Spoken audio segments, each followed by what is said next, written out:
Hi, my name is Stuart Weems and welcome to the Investopoly podcast. My goal is to give you simple, easy to understand strategies, insights and tips to help you master the game of building wealth. And in this episode, I'd like to talk about interest rates and inflation. They're two topics that have really been dominating the financial press over the last couple of weeks. And certainly bond markets have been pricing in higher inflation, which is kind of interesting. So the markets are thinking interest rates will rise a little bit sooner than what the RBA has indicated. But it's my view that inflation is temporarily high and the markets have got it wrong. And we should remind ourselves that sometimes the markets do get it wrong and popular opinion isn't always right. In fact, the bond market had a go at sort of predicting higher inflation in February this year, realised it got it wrong and the market corrected after a few months. And it seems like this is kind of to some extent happening again. So before I get into it and sort of share my rationale, let's have a quick economics lesson before we do that. So inflation is really just a measure of rising costs for goods and services. And it's measured by the Australian Bureau of Statistics. And they use a basket of goods and services, the same goods and services, and it's really supposed to be reflective of what generally Australians are spending on. And high inflation is typically really bad for an economy because it erodes your purchasing power. It increases uncertainty within the economy, and it can have some negative impacts on the country's currency as well, which obviously impacts imports and exports. So generally, countries would like to see inflation at manageable levels. And that's one of the roles of the Reserve Bank of Australia, is to manage inflation inside its target band of 2 to 3% per annum. So that's where it wants to see inflation sustainably. And it does that by changing interest rates, so the cash rate, the RBA cash rate. And obviously, if you increase interest rates, it takes money out of consumers' pockets and also business and the government sector as well. And so spending declines because obviously your interest bill is higher and therefore loosens off demand for goods and services, and therefore we should see then prices contract. And that's the way. So low interest rates will be very stimulatory and hopefully encourage people to spend more. Higher interest rates will work in the reverse order. Now, bond markets give us an idea about what the market thinks where interest rates are going, because what happens is they'll trade the yield curve up, which means that interest rates in 3 years, 5 years, 10 years start to rise. And that sends a message to the market that, that generally people are thinking interest rates are on the rise at some point, but also it can have an impact on existing bonds, particularly if that bond has a fixed coupon or fixed interest rate. And it's a relatively low interest rate and people think interest rates are rising, then the value of that bond will fall because it's less attractive, right? Because it's got a low interest rate. And that's what's been happening in the bond market really since August. Is that yield curves have been bidded upwards and it's put pressure on the pool of existing bonds. So let's have a look at inflation. The inflation was released by the Australian Bureau of Statistics last week. It came in at 3% for the year ended September 2021. Which is obviously certainly at the top end of the RBA's band. So if you just look at that headline rate, you'd say, okay, we've got some concerns about where inflation is going. Ironically, it was less than expected. The market was expecting 3.1%, and the reading last quarter was 3.8%, so it's a little bit lower than that. So what I wanted to do is have a look at what's happened over the last year to cause higher inflation. Because in September 2020, the inflation rate was around about 1%, or just less than 1%, in fact. And so now, a year later, it's 3%. And really, there's 5 categories of goods and services that have contributed to that rise. And these categories have risen by more than 2% over the past year. And they are transport, furnishings, health, alcohol and tobacco, that's one category, and then recreation. So if we have a look at sort of each of those categories in turn, well, transport's risen by the most, and that's not surprising because this time last year, oil was trading at $40 a barrel, which was ridiculously low. Obviously, the world was locked down at that stage. No one was travelling, so demand for oil was very low, and the price reflected that. At the moment, it's currently trading at low 80s, $80 a barrel. So the price of oil has doubled, and of course, that's had a contributory effect to the Australia's inflation rate. The next category is furnishings. So cost of furnishing has been elevated. So that's furniture, of course, for two things. Firstly, unusually high demand. People in lockdown have been upgrading their furniture, obviously, and then disruption to supply chain. So, people are willing to pay more to get the furniture now rather than wait a few months. Alcohol and tobacco was really driven, that sector was really driven by tobacco, and that's really mainly due to an increase in government excise and customs duty last year. And then health, the main driver in health was health insurance premiums. Anyone that has health insurance knows that they increase every year, which is nice. And recreation and culture, which is the last category, mainly driven by domestic travel and accommodation. Obviously, given the international borders have been closed, the only way Australians can holiday is domestically. So it's not surprising to see price increases in that category. So if you have a look at that, really, are those factors going to repeat themselves? How much furniture do you need to buy? Oil's almost certainly not going to double over the next year. There's probably not going to be any excise increases in tobacco. Health insurance premiums will continue to rise. I'm sure that's true. And now that international borders are opening, maybe that'll take a little bit of pressure off the recreation and travel. And really, there's a number of factors that have contributed to all these price increases, and most of them are temporary. In fact, almost all of them are temporary. And so therefore, when we make a decision around that inflation reading, the RBA really needs to think, is it temporary or is it sort of permanent? Or repeatable, and therefore, because that's what the RBA will then consider when deciding whether to increase interest rates. And it's also been well documented. There's other sort of sectors of the market. Used cars are higher, in terms of prices and so forth, and there's lots of little stories, I guess, going around, and there's a few reasons for that, and really three I can think of. That will have an impact on either temporary or permanent on the inflation rate. The first one is supply chain disruptions, and the price of shipping has been well documented. It's through the roof. It's 3 times, 4 times higher than what it usually is, caused by a few different things. Obviously, an unusual demand for goods, stevedoring strikes, container shortages, truck shortages. They can't get the containers off out of the port and so forth. All these things aren't really insurmountable. I mean, they're going to be relatively easy to solve. I think it'll just take a little bit of time to solve them.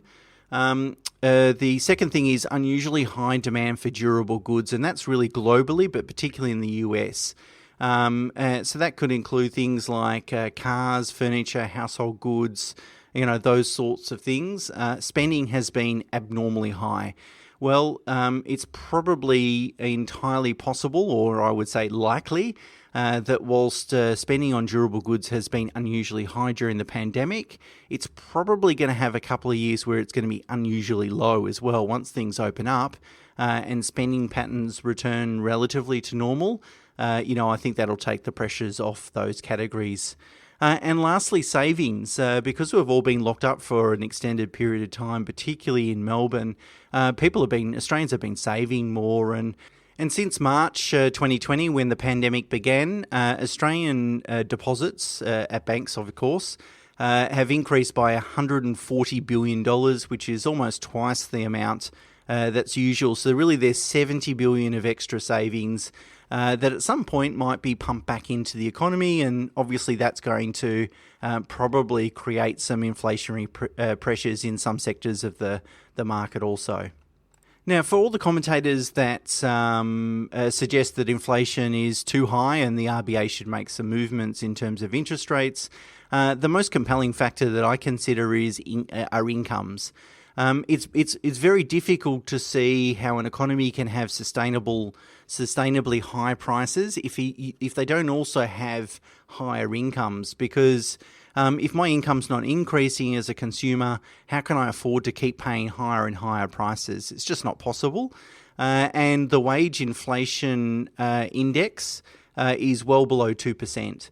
And that's really what the RBA is saying, is we really want to see some wage inflation, some rising incomes, because that's when we know that the underlying inflation will continue to rise. And it's a good opportunity, I think, in this low-rate environment to try and stimulate the labour market to get some increase or rising incomes, particularly for Australians, and particularly for lower income earners that have been impacted to a much greater extent through COVID. The RBA's wage growth index is, as I said, well below 2%, and it's not even looked like it's moving. So hard to really see how longer-term inflation can remain at elevated levels.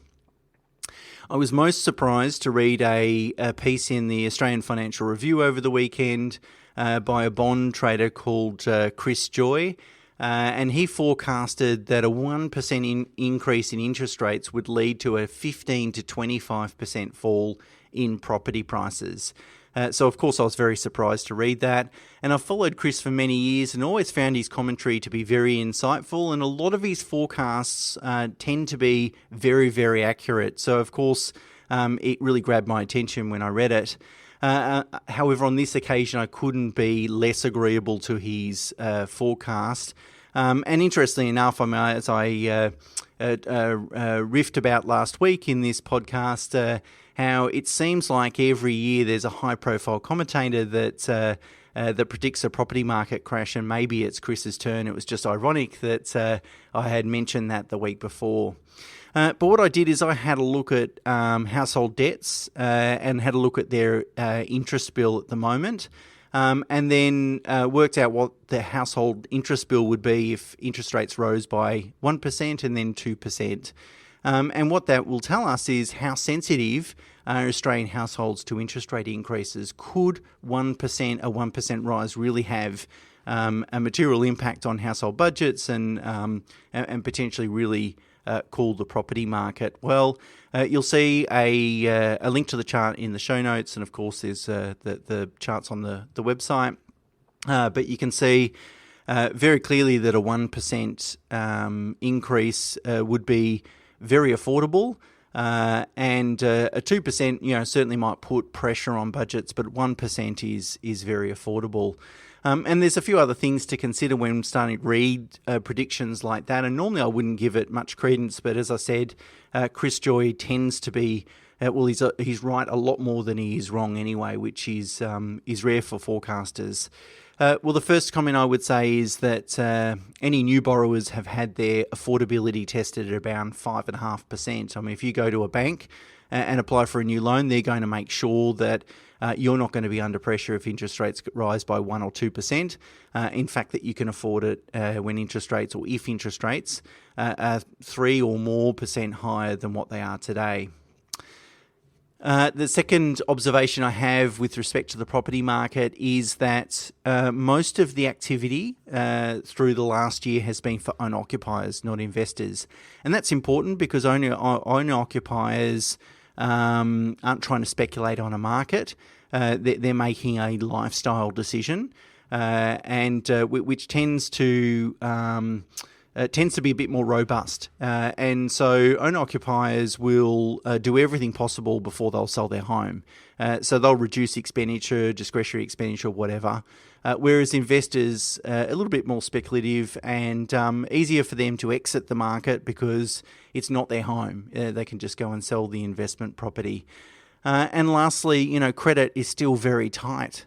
So anyone that's borrowed over the last 5 years almost certainly will not experience any difficulties if interest rates rise by 1%, unless their situation has changed, of course.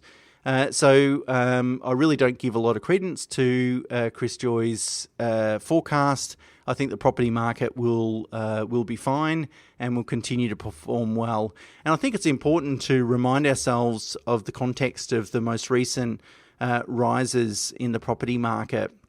If you have a look at average growth over the last 5 to 10 years, it's been below the long-term average. Over the last 5 years, Melbourne's median house price has increased by just shy of 7%, Sydney by about 6.5%, and Brisbane by under 5%. Now, that's the median house price to June 2021. Of course, there's areas and markets and types of properties that have increased by a lot more than that. But when we get concerned really about property prices, it really should be reflected in the median house price rather than just anecdotal evidence, because, that there hasn't been a lot of properties really for sale over the last 12 months, particularly in markets in New South Wales and in Sydney, I should say, and Melbourne. So what will happen to interest rates then? And I think that's probably the million-dollar question. Well, I don't think the RBA is going to increase interest rates because they're worried about inflation, because interest rates aren't really going to help all the factors that have driven the inflation higher. It's not really off the back solely of increased demand from consumers. So raising interest rates isn't going to help in that area. Of course, interest rates are really low at the moment. That's stating the obvious. They're really in expansionary settings, and they will need to be pulled back into line at some point to a sort of neutral setting. And we don't really know. I mean, it's going to be really interesting to see what that neutral setting is. I think it's lower than what it used to be, at least pre-pandemic, mainly because, or at least 5 years ago even, mainly because of the increase in debt. Anecdotally, I think the neutral level, so that's an interest rate level where it's not stimulating the economy or contracting the economy, will be somewhere in the range of 4 to 5%, I think. So we need to get back to that level at some point. We can't create an addiction to low interest rates, but I don't think we're going to see that for some time, maybe not until the end of 2023 or 2024, which is what the RBA has said. Of course, they're going to keep a really close eye on wage inflation. There are two really other important observations that I should point out. The first one is that government debt is very, very high, and I'm sure the government will be most interested in keeping a lid on interest rates, particularly as the federal government approaches $1 trillion of debt. And a rise in interest rates is not going to serve their budget deficit very well. And as a politically sensitive issue, I think there'll be some pressure from politicians there. And so, although, of course, the RBA is independent, wink, wink. And secondly, lower income earners. Lower income earners have been impacted to a much greater extent through the pandemic than higher income earners. In fact, on the whole, higher income earners are in a better financial position now than pre-pandemic. That's not true for lower income earners. So if we increase interest rates, the impact, it's least affordable by lower income earners, and they've already had to sort of weather that storm. So interest rates, a bit of a blunt instrument. It can impact some people adversely that you don't hope or plan to, but I think it'll be on the RBA's mind. So I don't think interest rates will change next year, 2022. Probably sometime in 2023, but I think they'll be relatively cautious. I don't think they're going to tick up by a huge margin, 1 to 2%, I would imagine, over a period of months. But of course, as we've been taught over the last 18 months, anything can change, and it can change very quickly. Okay, so that's it for me for today. Until next week, bye for now.